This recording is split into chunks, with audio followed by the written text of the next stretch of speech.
ఆధ్యాత్మిక నగరిగా భాసిల్లుతున్న రంగారెడ్డి జిల్లా ముచ్చింతల్లోని శ్రీ రామానుజ క్షేత్రంలో సమతా కుంభ్ 2025 ఉత్సవాలు వైభవంగా జరుగుతున్నాయి. శ్రీ శ్రీ శ్రీ త్రిదండి చిన్నజీయర్ స్వామి పర్యవేక్షణలో కన్నుల పండుగకు కొనసాగుతున్న ఈ ఉత్సవాలు 8వ రోజుకు చేరుకున్నాయి. ఈ నెల 19 వరకు సమతా కుంభ్ ఉత్సవాలు జరుగుతాయి. ఉత్సవాల్లో భాగంగా 18 దివ్యదేశ మూర్తులకు విశేష పూజలు నిర్వహిస్తున్నారు. ఉదయం 6:30 నుంచి 7:30 వరకు ఆరాధన, సేవాకాలం, హోమాలు నిర్వహించారు. 7:30 నుంచి 9 గంటల వరకు శాతుముజై తీర్థప్రసాద గోష్ఠి నిర్వహించారు. 9 గంటల నుంచి 10 గంటల వరకు నిత్య పూర్ణాహుతి బలిహరణ కార్యక్రమం జరిగింది. ఉదయం 10 గంటల నుంచి 11 గంటల వరకు 18 దివ్యదేశ మూర్తులకు తిరుమంజన సేవతో పాటు డోలోత్సవం, సామూహిక ఉపనయనాలు నిర్వహించారు. పెరుమాళ్లకు శ్రీ శ్రీ శ్రీ త్రిదండి చిన్నజీయర్ స్వామి డోలోత్సవం నిర్వహించారు. ఉత్సవాలకు వచ్చిన భక్తులకు డోలోత్సవం యొక్క విశిష్టతను తెలియజేశారు శ్రీ శ్రీ శ్రీ త్రిదండి చిన్నజీయర్ స్వామి. సాయంత్రం 6 గంటల నుంచి 7:30 వరకు సాకేత రామచంద్రస్వామి, 18 దివ్యదేశ మూర్తులు, 18 గరుడలపై తిరువీధి సేవగా యాగశాల ప్రవేశం చేయనున్నారు.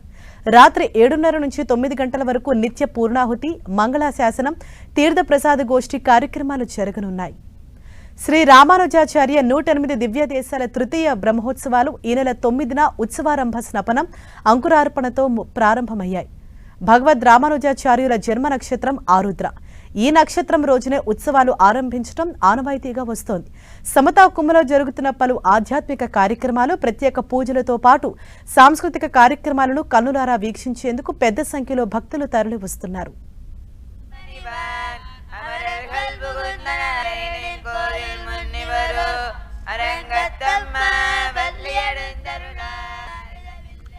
విదేశాల్లో వాటికి నిర్వాహకుడుగా ఉండేటటువంటి శ్రీరామచంద్రుడిగా 10 రూపాల్లో ఇక్కడ వెంచేసి ఉండి మనందరికీ సేవ సాధిస్తున్నాడు.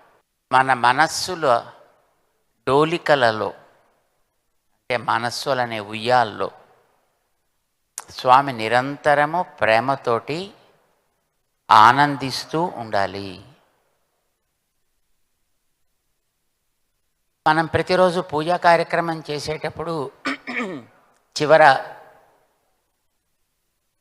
స్వామిని మన మనోమందిరాల్లో పవళింప చేసుకుంటాం. కేవలం ఆయన అక్కడ ఉంటే చాలు, ఉన్నాడనే ఒక విశ్వాసం మనలో ఏర్పడితే చాలు, మనకు అద్భుతమైనటువంటి శక్తిని ప్రసాదిస్తాడు ఆయన.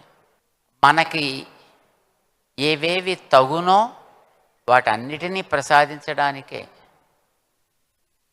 ఆ స్వామిని మనం అలా మన మానస డోలికల్లో ఊపగలిగితే చాలు.